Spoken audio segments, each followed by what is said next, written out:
Yes guys, welcome back to another video. Welcome to the George Benson football channel. Chelsea are about to play football again, but sadly, we're in the same bloody boat as we were last year, where even to this very day, I'm begging Chelsea Football Club to just release some of the highlights of the 7-0 drubbing that we gave to QPR last pre-season. We've got Peterborough today in a friendly, which is an opportunity for a bunch of players to show Thomas Tuchel that they could possibly be his man in Chelsea's squad this season. Before we get into like a kind of a laid-back, relaxed preview for this game, I would love to ask you to subscribe to GBFC, and Season 3 is approaching very soon. Season 3 of GBFC means new branding, new series, maybe a new podcast, maybe streaming on... Oh, there's a lot of stuff that's coming this season. We're going to go bigger and better than ever, so make sure you are subscribed and hit the like button if you're excited as me for Season 3 of GBFC. There's a lot of rhymes there that were not intentional whatsoever, but enough of the faff, enough of the Benson blabber, babble, whatever it's bloody known as, to be honest. I can make up words and just go with it. Peterborough United, championship side, Peterborough. Chelsea got them in a friendly, and it's always odd with friendlies because when Chelsea don't play for 6 or 7 weeks or whatever it's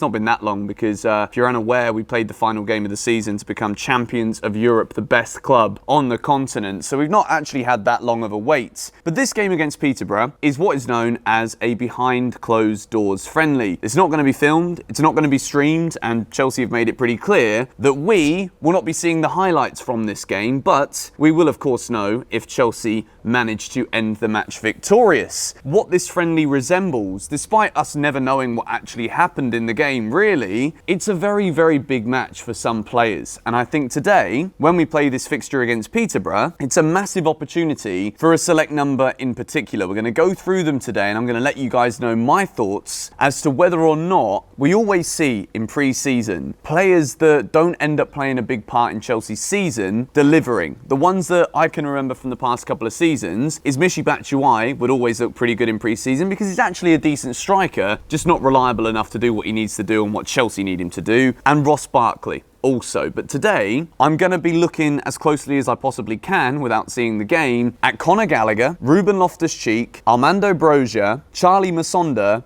and Malang. I think these 5 players are the 5 who weren't with us last season in the first team squad, but in each one of these players, I see something that could end up being very useful for Chelsea if the transfer window this year doesn't go the way that we want it to go. In terms of Haaland updates, I know I'm not going to talk about it too much, but apparently it looks as though the reason he missed Dortmund training at the beginning of this week was because he was looking at houses to buy in Dortmund, which basically means that it's looking, as much as I want the propaganda to continue and the hype around Haaland to continue, it's looking tougher and tougher hour by hour, day by day for Chelsea to get that done. So let's start with Armando Broma, who to me looks like a very, very decent striker. I watched a lot of the highlights from him last season in the Dutch league. He's a strong, powerful player, he's very tall, and he's a very, very good finisher. And with Olivier Giroud now officially moving to AC Milan, which I'm still absolutely gutted about it, to be honest. I think Giroud is an exceptional player who Chelsea will miss greatly. Tammy Abraham is also reported to be on his way out of the club. Chelsea are looking for something around the region of 40 million quid. Arsenal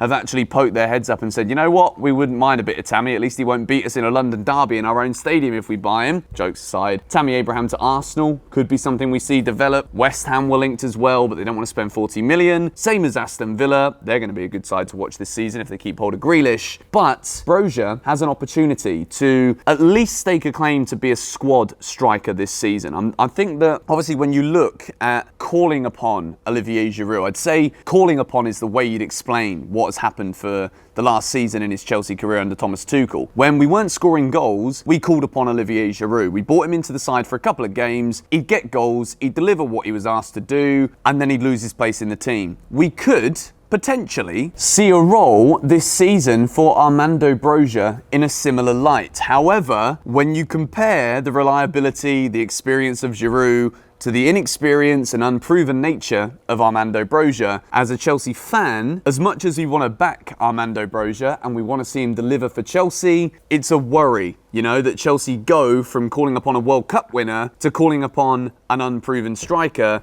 because we couldn't get in the striker target that we wanted at the club. That being said, even if we do go ahead and sign Erling Haaland, we could still see Broma be given a place in the squad this season if both Abraham and Giroud, who's already gone, leave the club. So let me know your thoughts on Armando Broma in the comments down below. Would you like to see him given an opportunity in the Chelsea first team squad this season? Conor Gallagher and Ruben Loftus-Cheek. It is looking progressively likely that Thomas Tuchel is going to continue this season with the 3-4-3 formation, which means there are two places in the centre of the park available, and both Conor Gallagher and Ruben Loftus-Cheek will be chomping at the bit, as the phrase goes, to make that position theirs. We know at the moment it is pretty clear. Kante, Kovacic, Jorginho are the three dominant midfielders in this team. They're going to be the three that Thomas Tuchel looks at as his immediate first team picks for the squad this season. However, with Billy Gilmour going out on loan, there is a place in the squad for another midfielder, Conor Gallagher or Ruben Loftus-Cheek. At the moment, from what I'm hearing with reports coming out of Chelsea, Thomas Tuchel is very interested in Ruben Loftus-Cheek. Conor Gallagher is a player who I watched at West Brom a lot last season. I think he's a very good player. In the season before, when he was at Swansea and Charlton, we really got to see in the Championship the quality that he has. We know that the Championship is a very physical, aggressive league, and he managed to match up against other players that are much bigger than him very well. Conor Gallagher is the kind of player who doesn't mind getting stuck in. He's got good passing range, great from a dead ball as well, can shoot from outside the box, and I do believe that Chelsea are lacking that. At the moment, you look at Kante, Jorginho, Kovacic, none of those three are really renowned for being able to pull the trigger from outside the area and get Chelsea a goal, which is what I seriously think Chelsea have been lacking in recent seasons. We've got Mason Mount who can pop one in from outside the box, but we're also asking him to progress further up the field, and we want to see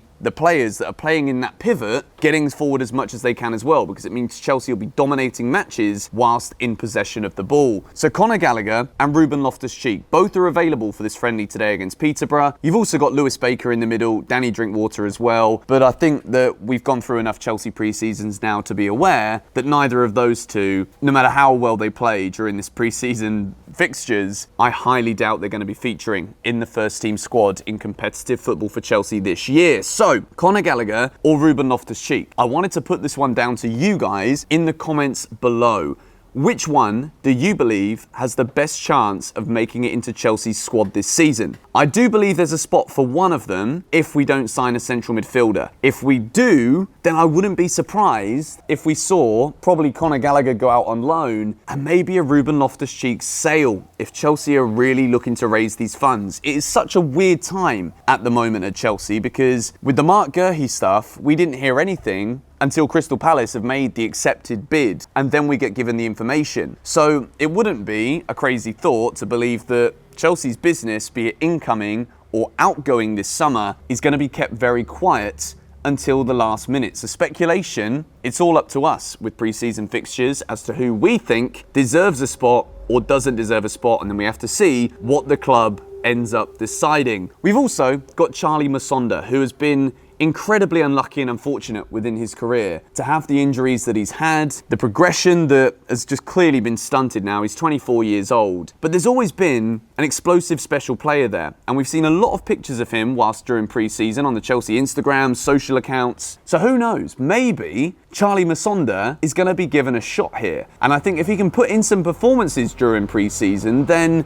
with Chelsea, obviously we do have wingers, but there is a serious lack of natural width in this side. Pulisic likes to drift in. Mason Mount, much better from a central area. Timo Werner, better from a central area. So again, I think this pre-season is a little bit different to others, where there is a lot of good quality players that Chelsea might end up getting rid of, but there is also small gaps in the squad where your likes of Rubens and your Charlie Musondas, they're a bit older now, and if they can grab the mantle and actually do something here to impress Thomas Tuchel in the style in which he's choosing to play, then maybe there could be some surprises if Chelsea don't sign players that they want during this transfer window. Malang is the final one that I want to talk about, and this one's interesting as well. Due to the sale of Mark Guehi, it does kind of open the door a little bit more for someone like Malang who definitely performed last season at Porto. Chelsea will be aware that the free agent that we signed last summer definitely was one of the better performing loan players that we sent out last year. So, with the opportunity of pre-season friendlies, he can prove that he could be ready to make the step up to the first team again.